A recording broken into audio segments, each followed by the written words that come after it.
होता है, 60 साल में शायद मिडिल करता है, और 70 साल में शायद वो ग्रेजुएट करता है। तो जो 70 साल के नीचे हैं और अपने सॉल्यूशन पेश कर रहे हैं, पहले तो उनके सॉल्यूशन पर जो औपचारिक योग्यता है वही पूरी नहीं होती, उम्र ही पूरी नहीं करते। बहुत मित्रों को दिल को चोट लगता है कि क्या युवा लोग बेवकूफ हैं? नहीं, युवा लोग वीपन हैं, हथियार हैं। जैसे तलवार से मारा जाता है, किसी के गर्दन काटे जाते हैं, सुरक्षा भी की जाती है, दोनों काम किए जाते हैं। यूथ तो वीपन है जो समझदार लोग वीपन की तरह यूज करते हैं। इसलिए वीपन की अपनी कीमत है। हथियार ना हो तो हाथ क्या करेगा? हाथ और हथियार की दोनों की तो संयोग बनता तो कुछ बात होती है। मेरे को ऐसा लगता है कि अव्यवस्था और उसका वे आउट, और फिर जब दोनों ही पता चल जाएं कि ये बीमारी है और ये दवाई है, तब अगली एक समस्या खड़ी होती है कि तब डिस्ट्रीब्यूशन कैसे होगा। बीमारी भी पता चल गई, दवाई भी खोजी जा चुकी, अब वो बीमार आदमी तक पहुंचेगी कैसे? इसके लिए एक मार्केटिंग नेटवर्क चाहिए। यानी सामाजिक अर्थों में हमें सामाजिक लोगों का एक नेटवर्क चाहिए। तो क्या उस नेटवर्क को बनाने की कोई मोडस ऑपरेंडी हो सकती है? और वो मोडस ऑपरेंडी वर्क क्यों नहीं करती? इतिहास में जितनी कोशिशें हुई वो नाकाम क्यों हुई? क्या उनको सीख करके हम उसको अपग्रेड कर सकते हैं, और अपग्रेड करके हम वाकई वह कर सकते हैं? मेरे को लगता है कि जो सबसे आज कॉमन दुश्मन है इस हॉल में बैठे लोगों का, वो फासिज्म है। उस फासिज्म से हमें एक बात तो सीखना चाहिए, उसके भी इनहेरेंट कंपोनेंट्स हैं और इंटरनल कॉन्फ्लिक्ट्स हैं। लेकिन वो कैसे जुड़ गए? उन्होंने नेटवर्किंग कैसे बना ली? थोड़ी स्टडी करने की बात है। मैं ये नहीं कर रहा कि उनकी बात स्टडी करके हम भी फासिस्ट हो जाएं, मैं ये नहीं कर रहा हूं। लेकिन जो टेक्नोलॉजी उन्होंने यूज किया है, उस टेक्नोलॉजी को तो हम यूज कर सकते हैं। अगर वो टेक्नोलॉजी हम यूज करने में कामयाब हो जाएं, तो वो जो हमारी चिंता है कि हम अलग अलग धाराओं के लोग क्या मिल के भी काम कर सकते हैं, जैसा सत्यप्रकाश जी ने कहा। मेरे को 6 महीने के लिए जेल में डाल दिया, मैं जेल में पड़ा रहा। लेकिन आप सब लोगों को लगता होगा यार बहुत दुख की बात है, और आप शायद मेरी उस कहानी को नहीं जानते कि मैं अच्छा हुआ कि जेल में गया तो जिंदा हूं। दो ही रास्ते थे, या तो मेरी मृत्यु या जेल। तो अच्छा है कि कम से कम जेल गया तो जिंदा वापस आया। अगर जेल ना जाता तो मेरी डेड बॉडी आती। तो यह दूसरा पक्ष आपको नहीं मालूम। तो जब पहला पक्ष आप जान के पछता सकते हैं कि एक ऐसा आदमी 6 महीने तक नागालैंड की जेल में रहा, और वो भी गाय की मांस का टुकड़ा खाने के लिए दिया जाता था। उन्हें मालूम था कि मैं महाशाकाहारी हूं, जो अंडे की ठेला देख के नाक बंद करके निकलता हूं। अभी भी अंडे के ठेले के सामने मैं सांस नहीं ले सकता। उस आदमी को गाय की मांस दिया जाता था खाने की, इतनी बड़ी बड़ी बोटियां नागालैंड में। मैंने उनको कहा कि भाई खाली चावल ही दे दो, उसमें गाय वाली उठा लो, खाली इतना जाना ना, ये तो रूल है, रूल तो फॉलो होगा, जेल के मैनुअल के नियम है, लागू किए जाएंगे। हम के भैया मैं कह रहा हूं यार गाय की मांस का निकाल लो, खाली वही चावलवा दे दो, मैं सूखा चावल खा लूंगा। पुलिस वालों को मेरे ऊपर दया आई। वो जो ड्यूटी लगती थी जेल के अंदर, वो अपनी बीबियों से जब बताया तो उनकी बीबियों ने अचार भेजना, तस्करी शुरू हो गई। पुलिस वाले अपनी जेब में पैकेट में अचार लाते थे, तो मैं वही अचार और वही पानी और चावल मिला के 3 महीना खा। मेरा 12 किलो वजन गिरा, लेकिन मन में कोई कमजोरी नहीं आई। मैं वहां किताब लिखा, साउथ एशियन यूनियन पर एक बढ़िया 250 पेज की किताब लिखा। मेरा ये कहना है, सत्यप्रकाश जी को जो चिंता है और हमारे भाई कुमार प्रशांत जी की जो चिंता है वो जायज है। और ये चिंता ईमानदारी से अपनी छाती पर हाथ रख के पूछिए तो हम सब की चिंता है। ये केवल इनकी कुमार प्रशांत जी की चिंता नहीं है। कभी भी कोई दुर्घटना घट सकती है। हम एक इमरजेंसी में जी रहे हैं, वो भले अनडिक्लेयर्ड, हम उस खतरनाक एजेंसी जो इमरजेंसी जो 75 में थी उससे कई गुना ज्यादा डेंजरस इमरजेंसी में जी रहे हैं। आने वाले दिन में कौन जिएगा कौन मरेगा भगवान जाने। इसलिए मित्रों, मेरी आपसे ये विनती है कि हमें थोड़ा अपने ऊपर भी, किसी ने कहा था आत्मसमीक्षा, मैं आप में नहीं कर रहा, मैं अपने को भी कह रहा हूं, मेरे बारे में एक छवि जनरल है कि मैं बहुत इगोइस्टिक आदमी हूं, बहुत घमंडी हूं। पता नहीं होता हो, जब मैं सोच रहा हूं कपड़ा प्रेस कराना बंद कर दूं, तो मैं कपड़ा कभी नहीं प्रेस कराता था। यही कनॉट प्लेस पर एक गुरविंदर सिंह इनका साथी है, इसने किसी कमेंट किया कि जो अपना कपड़ा ठीक नहीं रख सकता वो क्या दुनिया बदलेगा। मैंने उसी दिन हाफ प्रेस खरीदा और प्रेस करना शुरू कर दिया, तब से मैं कपड़ा प्रेस कर रहा हूं। अगर कहिए कि अगर मेरे कपड़े के प्रेस होने से मेरा घमंड झलकता हो तो फिर वही बिना प्रेस वाला कपड़ा पहनना शुरू कर दिया। लेकिन किसी पर टिप्पणी करने से पहले उसके बारे में थोड़ा अध्ययन तो जरूरी है।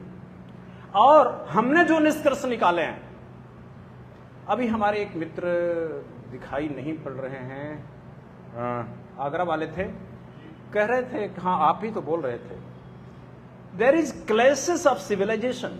आप ही कह रहे थे सर? नहीं, आप नहीं कह रहे थे, संदीप कह रहे थे। संदीप है कि नहीं?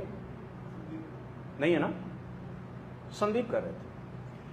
क्लेसेस ऑफ सिविलाइजेशन, एक अमेरिकन ने किताब लिखी है, क्लेसेस ऑफ सिविलाइजेशन। वो कहता है दुनिया में जो दुनिया का डेवलपमेंट हो रहा है, जैसे मार्क्स ने कहा था डायलेक्टिक मटेरियलिज्म, उसी तरह उसने कहा था कि हिंदू, मुस्लिम और क्रिश्चियन ये दो सिविलाइजेशन है और पूरी दुनिया इन्हीं संघर्षों से आगे बढ़ेगी और जो कुछ होगा इन्हीं संघर्षों को। सबके अपने अपने कंसेप्ट हैं। ये सिविलाइजेशन, हमें लगता है कौन सा सिविलाइजेशन ठीक है, और हम जिस सिविलाइजेशन को अच्छा मानते हैं हमें लगता है कि वही सिविलाइजेशन पूरी दुनिया में दिखनी चाहिए, और अगर वो सिविलाइजेशन नहीं दिखती तो दुनिया मौत की तरफ, प्रलय की तरफ बढ़ रही है, और अगर वो सिविलाइजेशन दिखती है तो दुनिया बहुत अच्छे तरफ जा रही है। मेरे को कई बार ऐसा लगता है कि एक मां बन के सोचो, एक मां जब अपने 15 साल के बच्चे को देखती है और जब उसका बच्चा 40 साल का हो जाता है, झुर्री आनी शुरू हो जाती, दाढ़ी पकनी शुरू हो जाती, बाल पकने शुरू हो जाते हैं, तो मां कंपेयर करती है, मेरा 15 साल वाला ही ठीक था। वो 15 साल वाला क्या गोलू मटोलू, ये बाल यहां तक गिरे रहते थे, माथे तक आए रहते थे, ये कोई मूछें नहीं आई थी, दाढ़ी नहीं आई थी, क्या व्यवहार था, मम्मी मम्मी आता था, पैर पटकता था, थाली फेंक देता था। अब तो मम्मी जी नमस्ते कहता है, उसमें कहता तो नमस्ते है लेकिन कोई अपनापन महसूस नहीं होता। वो मां चिंतित रहती है, काश वो मेरा 15 साल वाला बच्चा वापस आ जाए, वापस आ जाए। मां उस 15 साल की सिविलाइजेशन, बच्चे की सिविलाइजेशन को रिस्टोर करना चाहती है, जो नेचर के लॉज में पॉसिबल नहीं है। और जो 40 साल का बच्चा है उसका, वो 50 साल की तरफ ही बढ़ने के लिए विवश है, वो 50 की तरफ ही जाएगा, वो 39 और 35 की तरफ नहीं जाएगा। ये जो मानव समाज है ये भी एक बड़ी शरीर है।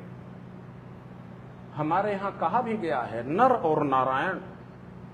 नर का जो प्रॉपर्टीज हैं, स्वभाव हैं, वही नारायण में भी हैं। अगर नर बच्चा होता है, बड़ा होता है और फिर जवान होता है, वयस्क होता है, बुढ़ा होता है और फिर मृत्यु की तरफ बढ़ता है, वही सेम पैटर्न सोसाइटी पर भी एप्लीकेबल है। अगर हमें वो पैटर्न नहीं दिखता तो हम चिंतित होंगे, हमें लगेगा कि दुनिया गलत दिशा में जा रही, मरने जा रही, फलाने जा रही, ढिकाने जा रही, और हमें रातों में नींद नहीं आएगी। अगर मुझे ये पता चल जाए कि विश्वात्मा भरत गांधी मरने जा रहे हैं, अगर कोई ज्योतिषी बता दे कि भी मरोगे, तो बहुतों को नींद आनी बंद हो जाएगी। मरना भी सत्य है, वो खत्म होना भी सत्य है, लेकिन इतना टेंशन भी क्या, इतना टेंशन होने की क्या जरूरत है? मैं ये किस कॉन्टेक्स्ट में कह रहा हूं? मैं ये कह रहा हूं कि कहीं हम उस तरह की गलती तो नहीं कर रहे हैं जिस तरह की गलती फासिस्ट कर रहे हैं। फासिस्ट क्या कर रहे हैं कि वही होली, वही दिवाली, वही सब एक दूसरे का वो पहना, क्या धोती बंडी। अभी इस बार अगर 400 सीट आ जाती तो आपकी सड़कों पर मोटरसाइकिल वाले खड़े होते, गए उतरे, रुके रुके रुके उतरे, क्या भाई विजय पाल जी क्या पहने, ये सब क्या पहने, पैंट शर्ट। ये पैंट शर्ट किस संस्कृति में आता है, कहां से आया पैंट शर्ट, उतारिए। अगर ये 400 सीट आती तो लोगों को जगह जगह खड़े होकर पैंट शर्ट उतारे जाते कि ये पैंट शर्ट इंडियन कल्चर में नहीं था कभी। क्या था? धोती और कुर्ता, धोती कुर्ता, उसमें कॉलर नहीं, बिना कॉलर वाला कुर्ता। ये तो गनीमत है कि 400 सीट नहीं आई तो आपके पैंट उतरने से बच गए। अब अगर पैंट उतर के नीचे देखता लक्स बनियान, अगर लक्स बनियान और लक्स अंडरवियर दिखाई पड़ती तो कहते ये क्या है, क्या सब वो तो क्या है, मतलब पहने हैं। अरे ये कौन सी भारत की संस्कृति में है, हिंदू संस्कृति में है कि ये लक्स बनियान, लंगोटा क्यों नहीं पहनते? लंगोटा पहनवाते, आपकी चड्डियां उतारी जाती, आपके कपड़े उतारे जाते। गनीमत हुआ इस भारत रूपी नारायण की कि उसको कुछ तो समझ में आया कि उसने 400 से नीचे, इतना नीचे पहुंचाया कि थोड़ा कंट्रोल किया। मित्रों, मेरे को एक बात लगती है कि जो देखो, जो बीमारी हो उसी की दवा खाना चाहिए। अगर बीमारी लीवर की है और दवा किडनी की खाओगे, कैसे बात बनेगी? फासिस्ट फोर्सेस हिंसा में विश्वास करती है, ठीक उल्टी बात है। वो कहते हैं कि समाज को हिंसक होना चाहिए। कैसा समाज बनाना चाहते हैं वो? सरदारों वाला। वही आगे बराबर भाई जी इस बार किसान आंदोलन में, वो जैसा हिंदू बनाना चाहते हैं वैसा हिंदू सरदार पहले से ही हैं, वैसे ही हिंसक। ये फासिस्ट फोर्सेस जिन नैरेटिव्स को, संस्कारों को बनाए हैं 100 सालों में, आज 1-2 दिन में नहीं, 100 सालों में बनाए, उन 100 सालों का जवाब कौन था? गांधी था। इस देश में केवल एक पर्सनैलिटी है, गांधी। आप पर्सनल गांधी की तमाम बातों से असहमत हो सकते हैं, मैं मानता हूं, लेकिन कम से कम जिस रिपब्लिक की बात करते हैं, जिस आज हम भारत की बात करते हैं, आज वो तमिलनाडु से कश्मीर तक और ये जो कच्छ से लेकर अरुणाचल प्रदेश तक, जिस भारत की सपना आप देखते हो, हम चर्चा करते हैं, वो गांधी का बच्चा है। वो केवल एक ही आदमी का बच्चा है, वो गांधी का बच्चा है। वो दैट आइडियोलॉजी जिसको रिपब्लिक कहा गया, और उस रिपब्लिक के लिए सबसे बड़ा खतरा यही हिंदू फासिज्म है। और उस हिंदू फासिज्म का माकूल जवाब गांधी ही दे सकता है, या ऐसा कोई व्यक्ति दे सकता है जिसका नाम गांधी तो नहीं हो, लेकिन जिसके शरीर में गांधी की आत्मा रहती है, वो दे सकता है, वो दे सकता है। मेरे को लगता है कि जिस दिन मैंने सुना कि राहुल गांधी अपोजिशन के लीडर बन गए, मुझे उस दिन कुमार प्रशांत की याद आई। हमें लगा कि अगर Kumar Prashant leader of opposition हुआ होता, अब 5 साल इनको उन्हीं की भाषा में जवाब देता, गांधी खुद जवाब देता इनके सारे प्रश्नों का। लेकिन राहुल गांधी में वो कुव्वत नहीं। वोट ले लेना, चुनाव जीत लेना, ये सब बातें कर लेना, नैरेटिव बना देना, मीडिया मैनेज कर लेना, फंड मैनेज कर देना, वो अलग स्किल है, और वो भी स्किल नहीं, उनकी तो परंपरा से आती है। लेकिन उनका माकूल जवाब देने वाले जो देश में लोग हैं, चुन के उनको वहां बिठाया जाना चाहिए। मैं कहा बीमारी लीवर की हो तो किडनी की दवा खाने से कोई फायदा नहीं। जो बीमारी आज फासिज्म की है, वो फासिज्म की बीमारी कौन खत्म करेगा? उसका जवाब पहले से ही गांधी वांग में है, गांधी की आत्मा है। मैं बहुत विस्तार में नहीं जाना चाहता, क्योंकि सब गांधी को पढ़े हैं, और जो नहीं पढ़े हैं अब से भी पढ़ लो, कोई बुराई नहीं। जब से पढ़ाई तो भाई जब से चाहो तभी से शुरू हो जाओ। इसलिए मेरे को एक बात लगता है कि सत्यप्रकाश जैसा आदमी जो कहता है कि भाई मैं तो किसी आइडियोलॉजी से प्रेम नहीं करता, आदमी से प्रेम करता। मैंने एक बार मजाक किया, आपको शेयर कर रहा हूं, थोड़ा हंसेंगे आप, मजा आएगा। मैंने इनसे एक बार मजाक किया कि आप अयोध्या में जाएंगे तो राम से प्रेम करेंगे क्योंकि आदमी है, और जब लंका में जाएंगे तो रावण से प्रेम करेंगे क्योंकि आदमी है। दोनों का आइडियोलॉजी अलग अलग है, लेकिन दोनों आदमी है, आप दोनों से प्रेम करोगे। तो जब अयोध्या आओगे कहोगे कि भैया आपके दोस्त तो रावण जी भी कहें हाँ जी, उन्हीं के यहां तो सोता हूं मैं, तो मेरी सीता दिला दो। मैं इन्हीं को कह रहा हूं। तो राम कहेगा कि मेरी सीता को किडनैप किया हुआ है रावण ने, दिला दो भाई। तो सत्यप्रकाश जी क्या कहेंगे? इसलिए आइडियोलॉजी भी हमारे लिए कंसीडर करनी पड़ती है। हम एक आदमी के साथ उसकी आइडियोलॉजी भी परखते हैं कि आदमी किस आइडियोलॉजी से बिलोंग करता है।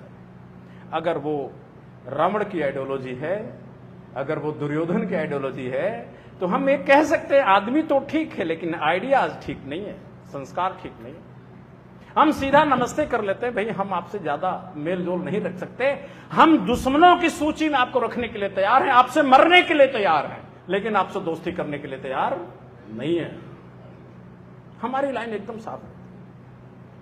और लेकिन सत्यप्रकाश जैसा आदमी, जो आपकी आज चिंता है कि क्या कोई मोडस ऑपरेंडी हो सकती है जोड़ने की, तो पहले तो जो जोड़ना जिसके संस्कारों में है उस आदमी को आइडेंटिफाई करो, उसको ताकत दो। यहीं से शुरू होती, यहीं से शुरू होती। तो सत्यप्रकाश को वो ताकत दो तो जोड़ने की प्रक्रिया शुरू होगी। वो ताकत का यही अर्थ है कि उन्होंने बुलाया, आप आए, आगे इस कारवां को और बड़ा करो। यहीं से शुरू होगी जोड़ने की प्रक्रिया। कोई लिख पढ़ के चीजें नहीं बनती, व्यवहारिक धरातल पर जो सत्य हैं उन्हीं से बनती है। एक मुझे लगता है, एक मैं अक्सर एक कोट करता हूं, ऊंट का एग्जाम्पल, बहुतों को आपको मालूम होगा, मैं अक्सर बोलता ही हूं कि कोई ऊंट की पीठ पे चलता है तो कमर हिलाता है ऐसे ऐसे। देखा, पता नहीं देखा कि नहीं आपने? जो ऊंट पर बैठेगा ऐसे ऐसे हिलता है। तो कभी जो ऊंट पर नहीं बैठा वो नीचे से उसको गालियां देता, क्या यार तमीज से बैठो, जैसे हम कुर्सी पे बैठे ऐसे, कार में जीप में ऐसे आराम से बैठो, ये क्या कर रहे हो? तो वो थोड़ा संभलता है कि नहीं जरा ठीक से बैठो, भाई नीचे वाले कह रहे हैं, तो संभलता। वो जितना संभलता कमर और हिलती है। गड़बड़ बैठने वाले में नहीं है, गड़बड़ ऊंट में है। ऊंट की पीठ में एक हम्प है, एक कुबड़ है, उस कुबड़ पर जो बैठेगा वो हिलता है, तो बैठने वाला आदमी हिलता दिखता है। ये जो पॉलिटिकल सिस्टम और ये इकोनॉमी जो हमने अपनाया है, जिस तरह से इलेक्शन होता है और उस इलेक्शन से जो जीतते हैं, वो हर आदमी ऊंट के पीठ पे बैठने वाला होगा, वो कमर जरूर हिलाएगा, यानी अव्यवस्था का उत्पादक होगा। अगर हम चाहते हैं कि वो कमर न हिलाए, तो इल्जाम केवल ऊंट पर बैठने वाले यानी एमपी, एमएलए, प्राइम मिनिस्टर, मुख्यमंत्री पर भी इल्जाम लगाने की बजाय हमें ऊंट की पीठ या ऊंट ही बदलने के बारे में सोचना चाहिए। और जिस दिन हमारी वो कुव्वत होगी कि हम alternate political system, alternate economic system दे पाएंगे, उसका ब्लूप्रिंट दे पाएंगे, उस दिन ये सवार अपने आप इररिलेवेंट हो जाए। जितने भी लोग समाज में जिनमिन हैं, मैं सबके बीच प्रैक्टिकली रह के काम किया। डीपी यादव, डॉन, मैंने सुना था यार डॉन के साथ रहना डॉन लोग चुनाव बहुत जीतते हैं, मैं सोचा दोस्ती करना चाहिए। आज डीपी यादव मेरे गहरे दोस्त, मैं अभी फोन करूं तो यहीं आ जाएंगे वो। ऐसे काफी लोग, नाम नहीं लूंगा आपको अब मैं, जिनको आप बहुत बड़ा बड़ा माफिया कहते हैं, सारे माफियाओं से दोस्ती की, और बड़े बड़े माफिया मेरे दोस्त हैं, इस समय हैं, प्रेजेंटली हैं। और जिनको आप बहुत बहुत बड़े बड़े अमीर कहते हैं, वो भी मेरे दोस्त हैं। मैंने देखा, जो जितने जातिवादी सांप्रदायिक लोगों से दोस्ती करके मैंने देखा, तो ये कंक्लूड किया कि ये लोग ऐसे इसलिए बने हैं कि चुनाव जीतने के लिए वैसे ही बनना पड़ता है। महात्मा बनके चुनाव नहीं जीत सकते। तो गलती इलेक्टोरल सिस्टम की आई, व्यक्ति की नहीं आई। कुमार प्रशांत चुनाव नहीं जीत सकते, लड़के देख लें। हमारी मेधा बहन बेचारी बुढ़ापे में कहां मट्टी पिलित कराई, आई मेरे एरिया से चुनाव लड़ने लगी, भजनपुरा से चुनाव लड़ने मेधा पाटेकर। मेरे समझ में नहीं आया कि संयम रखे रखे रखे रखे टूटा तो इस उम्र में टूटा। अरे अगर ये संयम टूटना ही था तो जवानी में टूटता, बुढ़ापे में आपके संयम टूटा, क्या जरूरत थी तोड़ने की। हमारे वो बंदर से दिखे, क्या नाम था उनका, जेएनयू वाले प्रोफेसर, आम आदमी, ऐसे टोपी पहन के, हम कहे ये डॉक्टर साहब क्या है, ये क्या पहने हो, कहे आम आदमी। हम कहे ये कहां का आम आदमी, कहां से आम आदमी बन गए आप, कहां के, कौन सी फिलॉसफी है आम आदमी पार्टी की, इनके पॉलिटिकल फिलॉसफी क्या है, इनकी इकोनॉमिक फिलॉसफी क्या है, इनकी और भी क्या है, किसी सोशल फिलॉसफी क्या इनका अल्टरनेट है जो देने जा रहे हैं, ये क्यों पहन लिया। चुनाव जीतने की महत्वाकांक्षा। एक बार ऐसा लगता है कि अगर पार्लियामेंट नहीं जाओगे तो मोक्ष नहीं मिलेगा। अरे पार्लियामेंट में बिना गए भी मोक्ष मिलेगा, बिना गए मिलेगा। मुझे कभी जरूरत नहीं होती। 450 सांसदों का यूनियन हमने चला, यूनियन, और 250 सांसदों ने हमसे 2 साल तक ट्रेनिंग लिया। 40-40 एमपी बैठ के ट्रेनिंग लेते थे। मैंने एक से भी इस एंगल से दोस्ती नहीं करी कि मैं इनसे दोस्ती करके कभी एमपी बन जाऊंगा, क्योंकि मैंने उनकी औकात देखा। बैल हैं बैल, वहां बंधे बैले हैं। वो कोई लाल किशन आडवाणी का बैल, कोई सोनिया गांधी का बैल, कोई मुलायम सिंह यादव का बैल, कोई मायावती का बैल। ये बैल बन के क्या मोक्ष मिलेगा? हाँ, कोलू का बैल, बैल बन के कौन सा मोक्ष मिलेगा? इसलिए पहले तो भाई मैं आपसे हाथ जोड़ के निवेदन करूंगा कि देखो, काम करते करते कोई जबरदस्ती एमपी बना दे, एमएलए बना दो, बुरा मत मानो, बन जाओ। लेकिन अब पता लगा कि आप मोक्ष लेने के लिए आम आदमी पार्टी की टोपी पहन लेंगे, इनका सिद्धांत न उसूल, न कोई दिशा न दशा, कुछ भी नहीं, एक ही दर्शन, कुर्सीवाद। कुर्सीवाद। जिस जन लोकपाल को पूरा सब लोगों ने मशाले जला रहे थे दिल्ली में, मैं उस जन लोकपाल का अकेला विरोधी था 2011 में। और मैं तथ्यों का आधार पता, उसमें लिखा था कि घूस देने वाले को कोई सजा नहीं मिलेगी, और घूस लेने वाले को ऐसे पटक पटक के मारा, इतनी लंबी धाराएं थी। तो हमने कहा यानी घूस कौन देता है? अंबानी। घूस कौन देता है? अडानी। घूस कौन देता है? ये सारे एसोचैम, फिक्की, सीआईआई के लोग। ये एग्जम्प्ट कर दिया गया जन लोकपाल में। और सजा किसको मिलेगी? जो रिश्वत लेता है। कौन लेता हुआ पकड़ा जाता है? वो बेचारा वो पेशकार जो 20 रुपए, लाओ 20 रुपए दो, तारीख ले जाओ, 20 रुपए दो, खुल ले। हाँ, तहसील का पटवारी, वो पकड़ा जाएगा। तो ये जो जन लोकपाल था, ये भ्रष्टाचार बढ़ाने के लिए बनाया गया था, घटाने के लिए नहीं। तब मैं पार्लियामेंट की स्टैंडिंग कमेटी में पेश हुआ, और केवल मैं अकेला वो व्यक्ति हूं कि मैंने जन लोकपाल अकेले नहीं बनने दी। पार्लियामेंट की स्टैंडिंग कमेटी में सबसे ज्यादा लंबा समय बोलने वाला मैं ही आदमी, और पूरी स्टैंडिंग कमेटी ने मेरी बात मान ली। लालू यादव ने 5 बार टोका, और लालू यादव की इतनी जोर से मैं झटका कि लालू यादव इस शर्म के मारे कुर्सी के नीचे धंस जाएं कि बाहर चले जाएं। उसी कमेटी के मेंबर थे लालू यादव। लेकिन मैंने आपको कहा, होशो हवास में जब केजरीवाल आया, ये देश को जहर का एक इंजेक्शन मारा जा रहा था। अगर ये भारत मां है तो भारत मां को पॉइजन के इंजेक्शन मारने की कोशिश हुई थी, लेकिन ये देश गजब है, उस इंजेक्शन को इजेक्ट कर दिया। उसने, दिल्ली ने तो एक्सेप्ट कर लिया, लेकिन बाकी पूरे देश ने रिजेक्ट कर दिया। मुझे लगता है कि इस भारत में कोई आत्मा है, और जब इसको जरूरत पड़ती है, जब अति हो जाती है ना, तो वो आत्मा अपना विवेक से फैसला करती है। और ये कई बार देखने में आया, हमें उस पर भरोसा करना चाहिए। एक, जब हम जोड़ने की बात करते हैं तो हमें एक बात और करना पड़ेगा। केवल अपनी, हम जिस सभ्यता को वकालत करते हैं, जो जिस सभ्यता से हम कंफर्टेबल होते हैं, जो सभ्यता हमें अच्छी लगती है, हम उन सभ्यताओं के साथ साथ दूसरी सभ्यताओं के भी कोई पक्ष को अध्ययन करने की कोशिश करें।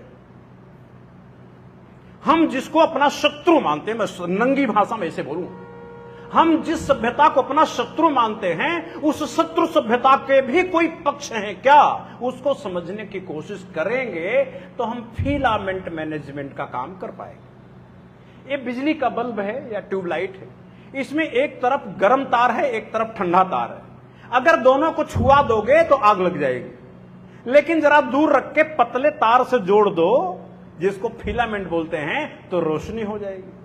अब तार मोटा कर दोगे तो गर्मी आएगी।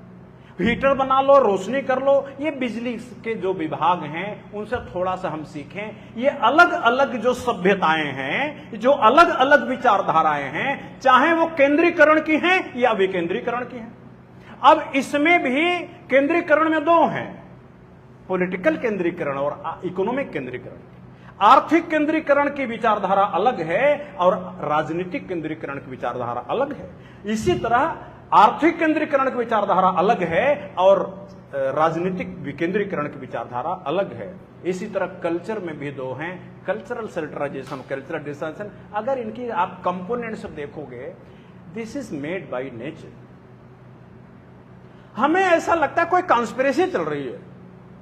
हमें एक आदमी ने कहा कि वो भरत गांधी वो रॉकफेलर के एजेंट, रॉकफेलर के एजेंट। भैया हमारे, मैं आपको आज ईमानदारी से बता दूं, मेरे पास भी एक अडानी है, अभी आप लोग नहीं जानते हो। आपको लगता होगा कि ये सारा इनका काम धाम कैसे चलता है। मोदी का अपना अडानी है, मेरा भी एक अडानी है। मेरे अडानी का नाम जानते हो? सत्य प्रकाश भारत है।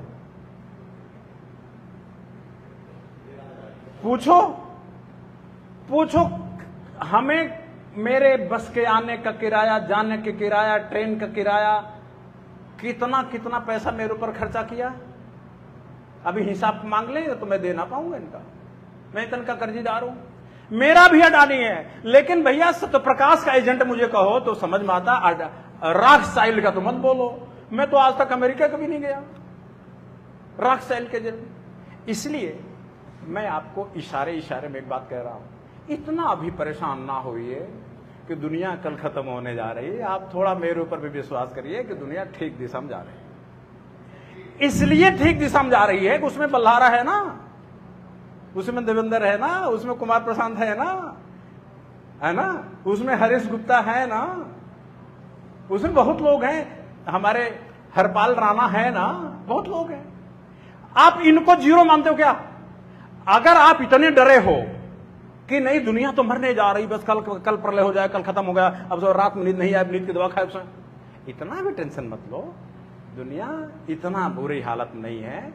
अगर दुनिया में मारने वाले, जनसंख्या को खत्म करने वाले लोग पैदा हुए हैं, तो उसमें विश्वात्मा जैसे लोग भी पैदा हुए हैं, उसमें देवेंद्र बल्लारा जैसे लोग भी पैदा हुए हैं, उसमें हमारी स्वीटी बहन जैसे लोग भी पैदा हुई हैं। ध्यान रखना, हमें जीरो मानकर ना चलना, ये गलतफहमी होगी। मैं इसलिए बहुत कमजोर आदमी नहीं साबित हो जाता हूं क्योंकि मैं आपका परिचित हूं। आपका परिचित होकर भी मैं ताकतवर हो रह सकता हूं।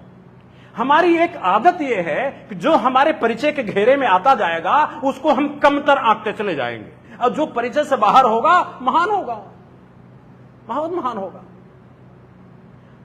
इसी केजरीवाल को 2 कौड़ी का आदमी कहता हूं, 2 कौड़ी। इस आदमी के पीछे सबको मैंने देखा लगे हुए। मैंने 1-2 नाम तो लिए, बाकी नाम लेना ठीक नहीं है। सबको देखा। जानते कारण क्या था?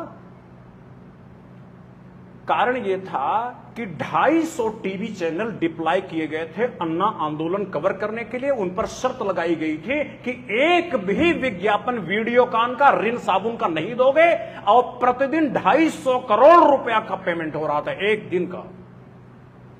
यह पैसा इंतजाम किसने किया था? मैंने अप्रैल 2011 में भारत सरकार से मांग किया था कि अन्ना को और केजरीवाल को गिरफ्तार किया जाए, सीबीआई लगाई जाए, इनसे यह पूछा जाए कि मीडिया की फंडिंग किसने की। आज तक वो रिप्रेजेंटेशन पर ना तो कांग्रेस ने एक्शन लिया और न मोदी ने एक्शन लिया। अभी तक जिंदा है वो रिप्रेजेंटेशन। मेरी बात मान ली जाती तो न केजरीवाल आता, न आम आदमी आता, ये आम आदमी, और न ये मोदी आता, ये देश सुकून से जीता, न कुमार प्रसाद जी को इतना टेंशन लेना पड़ता, कुछ ना होता। लेकिन तब अगर मैं कुमार प्रसाद जी को भी कहता कि केजरीवाल का विरोध करो, तब कुमार प्रसाद जी हमारी बात नहीं मानते। मैं जानता था कि नहीं मानते, इसलिए मैं वो लड़ाई अकेले लड़ रहा था। मेरा साथ खाली डॉक्टर सुभाष कश्यप दे रहे थे अकेले। एक बलराज मलिक भी थे, हमारे पड़ोसी थे, अकेले। मित्रों, मैं आपको यह कहना चाहता हूं, जोड़ने की जो बात है, एक तो जोड़ने वाली वृत्तियां जिनमें हैं उनको शक्ति दो, नंबर 1। नंबर 2, फंड का इंतजाम भी सोचो। कोरी बातों से जोड़ना संभव नहीं है। जैसे इमारतों के लिए मान लो ईंट दान हमने कर दिया, सबने मिलकर ईंट दान कर दिया, तो ईंट लगाने से बिल्डिंग तो बनेगी नहीं, फिर सीमेंट चाहिए, फिर सीमेंट खरीदने की ताकत चाहिए, सीमेंट की आइडियोलॉजी, और फिर लोहा गाटर खरीदने की शक्ति, यानी फंड मैनेजमेंट के बारे में सोचिए। आज तो मैं नहीं बोलूंगा, हमारी केस स्टडी करिए। मैं लगभग 10 लाख रुपए महीने खर्च करता हूं। कहां से लाता हूं? मैं एक आपके सामने एग्जांपल हूं। हमारी केस स्टडी कर लो कि हो सकता मेरा फार्मूला आपके काम आ जाए। जब मैं कर सकता हूं, जो सत्यप्रकाश के पैसे से पलने वाला आदमी जब 10 लाख रुपए रोज खर्च कर सकता है हर महीना, तो जरूर कोई तरीका तो है। आप वो तरीके पर सोचिए। There is model that is already working. यहां नहीं बताऊं, यहां बताऊंगा विषयांतर होगा। एक बात कॉमन मैन, मेरा टाइम 5 मिनट और बोलूं, इजाजत है? 30 मिनट हो गया है, तो मुझे 30 मिनट ही बोलना था, लेकिन 5 मिनट और बोलूं। एक और बात जो हमें बाधा पैदा कर रही है जोड़ने में, हम जब मिलते हैं तो कहते हैं कॉमन मिनिमम प्रोग्राम, सब यही कहते हैं, सीएमपी। ये कॉमन मिनिमम प्रोग्राम तो हमें जुड़ने ही नहीं देगा, कभी नहीं जुड़ने देगा। जानते हो कॉमन मिनिमम प्रोग्राम क्या होता है? कॉमन मिनिमम प्रोग्राम मतलब यह होता है कि अगर आपने ये फार्मूला मान लिया तो एक प्रोग्राम पर सहमति मानना पड़ेगा। और प्रोग्राम क्या होगा? जिस आदमी की बोली हुई बात सारे अखबारों चैनलों छपने लग जाएगी, वही प्रोग्राम बन जाएगा। और वो आदमी किसका एजेंट होगा, ये 15 साल बाद पता चलेगा। 15 साल बाद पता चलेगा। इसलिए कॉमन मिनिमम प्रोग्राम से सबसे बड़ी बाधा है, कॉमन मिनिमम प्रोग्राम के साथ कॉमन चेहरा भी आता है, और वो चेहरा प्रोजेक्ट किया जाता है। पीछे से जो प्रोजेक्ट करने वाले हैं उनके नाम मेरे जैसे तो हाथ के हाथ पकड़ लेते हैं, लेकिन समाज को पकड़ने में 10 साल 15 साल का वक्त लगता है। तब तक सब कुछ मटिया मेट हो चुका होता है। इसलिए मैं आपसे निवेदन करूंगा कि कॉमन मिनिमम की जगह कॉमन मैक्सिमम कहा करें। कॉमन मैक्सिमम प्रोग्राम मैक्सिमम का मतलब, अरे मतलब जो बोल रहा सब ठीक। हां, अगर जो सब लोग बोल रहे हैं उनको हम नहीं मान सकते, तो पहले तो हमारी डेमोक्रेटिक समझ पर ही प्रश्न है। दुनिया में जो लोग जो बोलते हैं उनकी कुछ रूहानी आवाज होती है। ये मत समझना कि जो लोग दुनिया में बोल रहे हैं उनको रिश्वत दिया गया, जाओ बोलो गांधी पीस फाउंडेशन में। यहां जितने लोग आए हैं किसी को रिश्वत नहीं मिली है, जाना और गांधी पीस फाउंडेशन में ये बात बोलना, रिश्वत लेकर नहीं आए। आदमी जो बोलता है आत्मा की आवाज पर बोलता है, और अगर उसकी आत्मा की आवाज आपको समझ में नहीं आती तो कम से कम आत्मा ही समझ में नहीं आती। और जब आत्मा ही समझ में नहीं आती तो न परमात्मा समझ में आएगा, न समाज समझ में आएगा, न सामाजिक फिजियोलॉजी समझ में आएगी, कुछ नहीं समझ में। फिर हमसे लोग जुड़ेंगे भी नहीं, हमसे दूरी बना के रखेंगे। वो कहेंगे एकांगी आदमी है, एक सनक है, सनक। अगर हम अपनी सनक से कंफर्टेबल हैं और हम अपनी सनक के साथ जीना चाहते हैं तो कोई दिक्कत नहीं है, फिर जोड़ने की बात छोड़ दी। जोड़ने वाले को तो फिलामेंट की तरह काम करना पड़ेगा। फिलामेंट मतलब जिस आइडियोलॉजी से हम कंफर्टेबल नहीं हैं, उस आइडियोलॉजी का भी कोई पक्ष है, उसे समझने की, अध्ययन करने की कोशिश करें, जरूर करेंगे। जोड़ने की पहली शर्त यही है।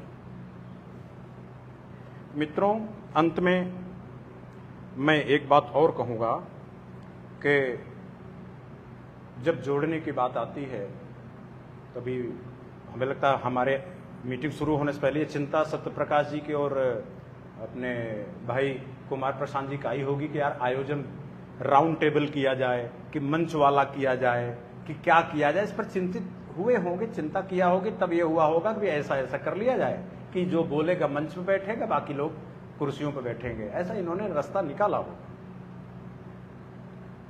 ये चिंता क्यों होती है? ये चिंता इसलिए होती है कि हर व्यक्ति में एक नेचुरल ईगो है, और जब तक उस नेचुरल ईगो को हम निगेटिव देखते रहेंगे कि ये तो अहंकार है, ये तो घमंड है, तब बात नहीं बनेगी। वही जो ईगो है उसके अस्तित्व का कारण है। अगर उसके ईगो को रिस्पेक्ट नहीं कर सकते तो हम उसका ही अस्तित्व नकार रहे हैं, अस्तित्व नकार। अगर किसी को अपना अस्तित्व ही विलीन होता हुआ देखेगा तो आपके फोरम में क्यों जुड़ेगा? कौन इतना बेवकूफ है जो अपना अस्तित्व को विलीन कर देगा? मैं तमाम कोशिशें करके हरपाल राणा जो वर्किंग स्टाइल है, मैं कई जन्म लूंगा तो वहां तक नहीं पहुंचूंगा। कितना होमवर्क आदमी करता है, कितना होमवर्क करता, कितना कागजी काम करता, कितना स्टडी करता, और क्या वकील है, क्या फीस लेता है? क्या पूछे किस बात के लिए पागल की तरह काम करता है? तो अब हरपाल में अगर कोई ईगो है तो उनके काम के कारण उनके ईगो की थोड़ी इज्जत कर ले, रिस्पेक्ट कर ले। जब जोड़ने का काम करेंगे तो हमें ईगो मैनेजमेंट के बारे में भी सोचना पड़ेगा, और किसी आदमी को वही काम दें जो उसको अच्छा लगता है। लेकिन अब जितने वैरायटी का, अगर दुकान खोला तो दुकान में तो एक ही चीज बिकेगी। तो अगर उस चीज का ग्राहक आया कि भाई जूता है तो जूते की दुकान है, तो जूता ले लिया गया। और वो आया सोना खरीदने, और जूते की दुकान, भैया सोना है, तो कहते देखते नहीं जूते की दुकान है। अब जूते की दुकान में सोना तो मिलेगा नहीं, तो दुकान ना खोलिए, मॉल खोलिए। Mall, everything should be available on one roof. अधिकतम जो सामाजिक गतिविधियां हैं, चाहे वो किसानों की समस्याएं हैं, चाहे वो मजदूरों की समस्याएं हैं, चाहे वो दुकानदारों की, रेहड़ी पटरी वालों की समस्याएं हैं, चाहे वो ऑर्गेनाइज सेक्टर के लोग हैं, चाहे अनऑर्गेनाइज सेक्टर के श्रमिक हैं, चाहे दलितों की समस्याएं हैं, ओबीसी की समस्याएं हैं, सवर्णों की समस्याएं हैं, मुसलमानों की समस्याएं हैं, यहां तक के हिंदूवादियों की समस्याएं हैं। हमें उन सब की समस्याओं के सकारात्मक पक्ष को देखना चाहिए और कोशिश करना चाहिए कि हो सकता मैं समझ ना पा रहा हूं, लेकिन कोई न कोई पक्ष होगा। हम ये कैसे मान लें कि कोई आदमी मुसलमानों को मारने के लिए हजारों लोगों ने शादियां नहीं की, हजारों लोगों ने घर नहीं बनाए, हजारों लोगों ने अपनी जीवन नहीं शुरू किया। मैं तो वो तकलीफ इसलिए समझ सकता हूं कि वो जी रहा हूं। आप रिश्तेदार के घर में 5 दिन रुक जाएं तो टिकट कटा के दे देगा कि भैया ये लो, कब जाओगे। और मेरे जैसा आदमी पिछले 28 साल से दूसरों के घरों में रहता है, घर भी छोड़ने पड़ते हैं। आप कल्पना कर सकते हैं वो तकलीफ। ये सब ना कहिए, शायद हिंदूवादियों का भी कोई पक्ष हो, उसको भी समझने की कोशिश करिए। अगर हम जोड़ने की बात करते हैं तो हमारे दिल का दायरा निश्चित रूप से बड़ा होना चाहिए, वो माल जैसा होना चाहिए, वो दुकान जैसा नहीं होना चाहिए। दुकान कभी जोड़ नहीं सकती ग्राहकों को, माल जोड़ सकता है। एक बात कहूं, जब माल जैसी कल्पना करेंगे तब अलग अलग विचारधारा के लोग आएंगे, तब संसद बनने लगेगी। पार्लियामेंट में जिस तरह गाली गलौज होती है, एक दूसरे की खिलाफत होती है, तब हमें उस तरह का ऑर्गेनाइजेशन बनाना होगा जैसे संसद के बाहर एक संसद। वो वर्चुअल पार्लियामेंट है, हमें रियल पार्लियामेंट बनाना पड़ेगा। वो कठपुतली पार्लियामेंट है, हमें रियल पार्लियामेंट बनाना पड़ेगा। Real parliament. जरूरी नहीं कि रियल पार्लियामेंट वाले इलेक्शन से आए, क्योंकि इलेक्शन से सच्चा जनप्रतिनिधि कभी भी चुना नहीं जा सकता। इलेक्शन से केवल नकली जनप्रतिनिधि चुना जा सकता है। इसलिए जब तक इलेक्शन प्रैक्टिस में है तब तक तो आप लोकतंत्र आएगा इसका सपना ना देखें, कोई सुशासन आएगा इसका सपना भूल जाएं, और तब तक आप जो जिन चिंताओं से परेशान हैं उन चिंताओं, उन घावों पर कोई मरहम लगाएगा, ये उम्मीदें करना बंद कर। इलेक्शन इसमें सबसे बड़ी बाधा है।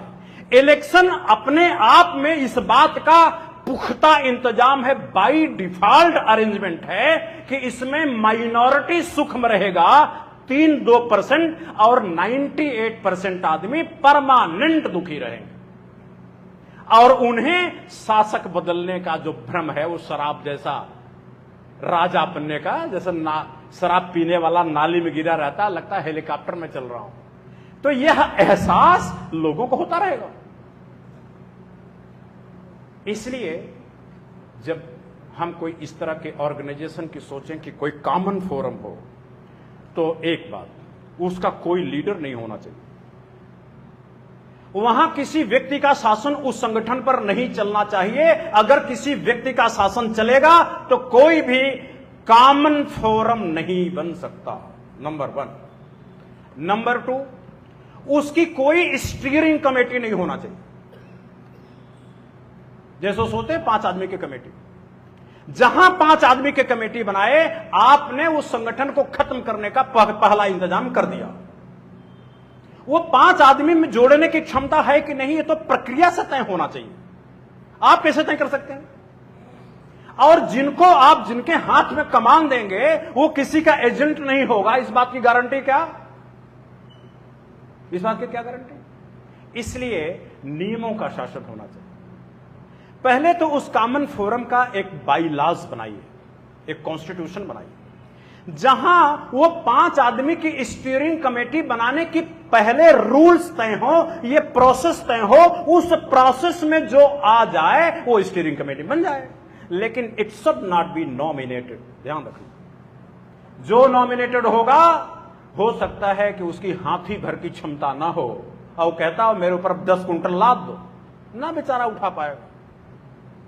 इसलिए अगर गवर्नमेंट ऑफ इंडिया का कॉन्स्टिट्यूशन नहीं होता तो इतने रजवाड़ों को इकट्ठा करना, इतने अंतर विरोधों को एकजुट करना और इतने विचारधाराओं को एक साथ लेके चल पाना गवर्नमेंट, भारत सरकार के लिए संभव होता क्या?